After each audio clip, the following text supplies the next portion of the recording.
بسم اللہ الرحمن الرحیم۔ تو کپڑے کے سلسلے سے کپڑا کیسا ہو اس سلسلے سے ہماری بحث ہوئی۔ اب یہ آئے کہ جو کپڑا ہم پہنتے ہیں اور اس کا سلسلہ اور بدن کے سلسلے سے انسان مثلاً جو نمازی ہے، شرائط نماز میں سے یہ ہے کہ اس کا بدن اور کپڑا بھی پاک ہونا چاہیے۔ مثلاً ایک انسان نجس صورت میں جنابت کا غسل لیا ہوا ہے یا کہ بدن میں کوئی نجس چیز لگی ہوئی ہے، اس میں نماز کھڑے کے نماز نہیں پڑھ سکتا ہے۔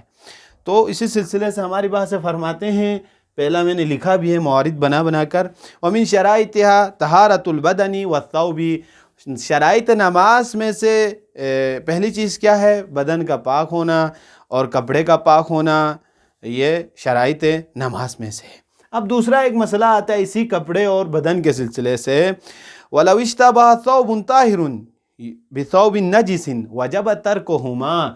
یہاں پر ایک مسئلہ ہے، آپ کے پاس دو کپڑے تھے، ٹھیک ہے، اور آپ کو اشتباہ ہو گیا کہ کون سا پاک ہے کون سا نجس ہے۔ ایک نجس کپڑے کے ساتھ مل گیا، آپ معلوم نہیں پڑا، کپڑا دونوں سیم ہے، پتہ نہیں ہے کہ آپ کو ان میں سے علم ہے کہ ایک تو نجس ہے۔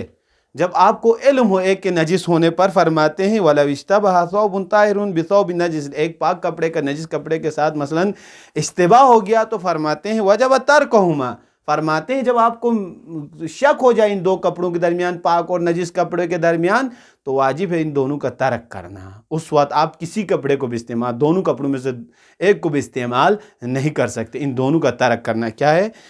واجب ہے۔ فی الصلاۃ حتی یغسلہما، وجب ترکہما فی الصلاۃ حتی یغسلہما، یعنی ان دونوں کو ترک کرنا ہے تا ان کی اس کو دھوئیں آپ، یا مثلاً یغسلہما، تب اس کے بعد آپ نماز اس میں پڑھ سکتے ہیں۔ یہ یہاں تک اس کا مسئلہ ہو گیا۔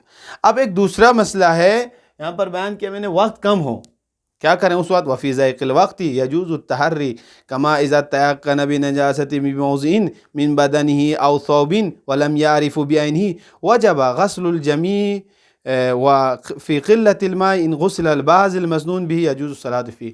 مثلا آپ کے پاس وقت کم ہے، ایک مسئلہ ایسا بھی آتا ہے آپ کو، تو فرماتے ہیں یجوز التحری، آپ نے یہاں کیا کرنا ہے؟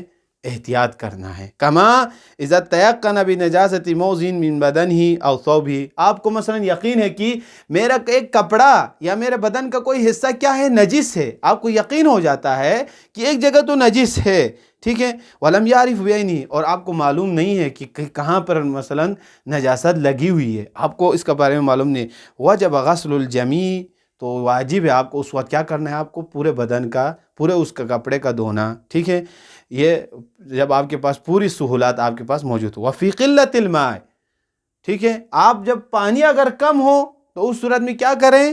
فرماتے ہیں ان غسل البعض المظنون بھی یجوز الصلاۃ فیہ، جہاں پر آپ کو شک ہوا پانی کم ہے، تو اس وقت جہاں پر آپ کو شک ہے کہ یہاں پر مجھے یہ نجاست لگی ہوئی اس بدن میں یا کپڑے میں، تو فرماتے ہیں اسی شک، جہاں جس جگہ پہ شک اس کو دھوئیں، تو یہ کیا فرماتے ہیں؟ کافی ہے، اس میں نماز آپ پڑھ سکتے ہیں۔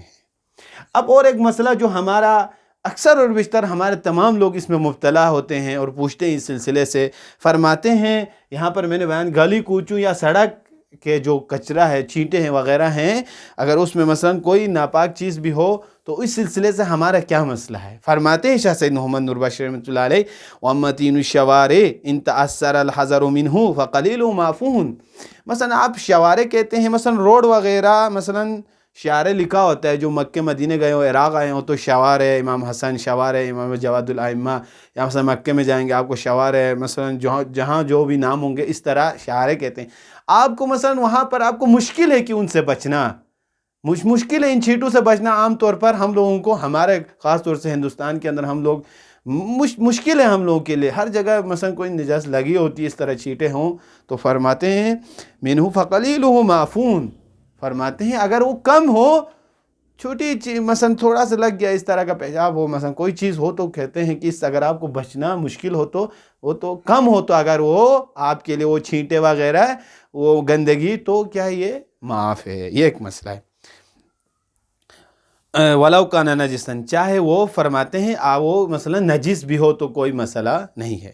وَكَذَا دَمُ الْبَرَاغِيثِ وَالْبَقْ وَالْقُمْلِ وَالْبُثْرَاتِ، پھر فرماتے ہیں کہ اسی طرح آپ کا مثلا ہمارے وہاں ہوتے ایسے اکثر بیشتر مسئلے ہمارے لیے ایسے پیش آتے ہیں، پسو کا خون، جوئیں کا خون، مچھر کا خون، چری کا خون، اس طرح ہمارے وہاں ایسی چیزیں ہوتی ہے. تو اسی طرح یہ بھی مثلاً کیا فرماتے ہیں، ان سے بچنا بھی مشکل ہے. ابھی ہمارے گھر میں مثلاً ہمارے سردیوں میں اکثر بیشتر ہمارے علاقوں میں پسو بہت آتے ہیں، گرمیوں میں چری آتی ہے کچھ بعض علاقوں میں، مچھر کہیں ہوتے ہیں. تو ان سے بچنا بھی ہمارے لیے مشکل ہے، اتنا مثلاً آسان نہیں ہے کہ ہم کیا معلوم ہے آپ کو کہیں جو یہاں چلا گیا، آپ نے کھجا دیا یہیں پہ مر گئے جو، یا پسو چلا گیا مثلاً یہاں پہ کھجا دیا اس کو وہیں پڑھ کے وہ مر گیا. تو اسی طرح فرماتے ہوا قضا، یہاں فرماتے ہیں عبارت میں قضا دم البراغیث، اسی طرح مثلا پسو مچھر اس کا خون اگر وہ کم وہ بھی ہو تو یہ بھی کیا ہے، یہ معفوات میں سے ہیں. پھر فرماتے ہیں وَكَثِيرُ، اس کا زیادہ کیسا ہے، یعنی اکثر وَمِن دِرْهَمٍ رُؤْيَةٍ لَازِنَةٍ، یعنی ایک درہم سے اندازے کا، وزن کے مطابق نہیں بتایا، مثلا ایک درہم کے اندازے کے برابر ہو تو یہ کیا ہے، اس کے زیادہ یہ معاف نہیں ہے. اس صورت میں آپ نے اس کو دھونا ہے.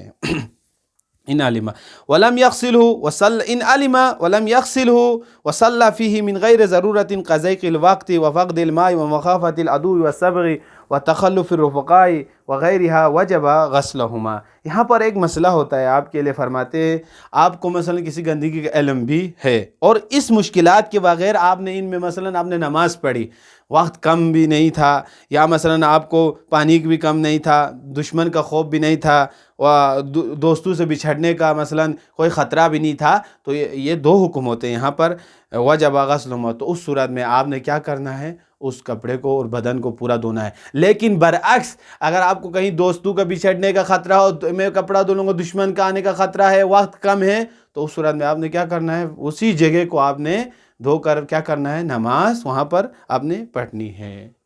اور آخری مسئلہ ہے، فرماتے ہیں وقضاء الصلوات الواقعہ فیہا الا البصرات السائلہ. ٹھیک ہے، تو مثلا آپ نے جب اس گندگی کو مثلا دھویا اور نماز کی قضا پھر آپ کے اوپر کیا ہے، اس کے بعد آپ کے اوپر قضا نماز، اس جو واجب اب نماز آپ کے مثلا چھوٹ گئی تو اس کی قضا بھی آپ نے پڑھنی ہے. یہاں پر پھر ایک مسئلہ ہے فیہا الا البصرات السائلہ فکثیرها قلیلها قلیلها معفون. مثلا پیپ کا مسئلہ فرماتے ہیں شاہ سید محمد نوربخش رحمۃ اللہ علیہ، اس کا مسئلہ الگ ہے کیونکہ پیپ ایک سائل چیز ہے، بہنے والی چیز ہے. تو اگر فرماتے ہیں کیونکہ اس کے چاہے یہ بصرات السائلہ فکثیرها قلیلها معفون، چاہے یہ زیادہ ہو چاہے کم ہو تو مثلا یہ کیا ہے، معاف ہے، کوئی اس میں مسئلہ نہیں ہے. تو یہ ہمارے جسم اور کپڑے کے سلسلے سے آج ہماری بحث ہوئی کہ مثلا کپڑے اور بدن کے لیے نماز کے شرائط میں یہ کہ ہمارے لیے ان کپڑے اور بدن کا ہمارا پاک ہونا چاہیے. تو اس کے بعد ہمارے نماز کے متعلق ہماری چیزیں ہیں، انشاءاللہ اس کے بعد بیان کریں گے.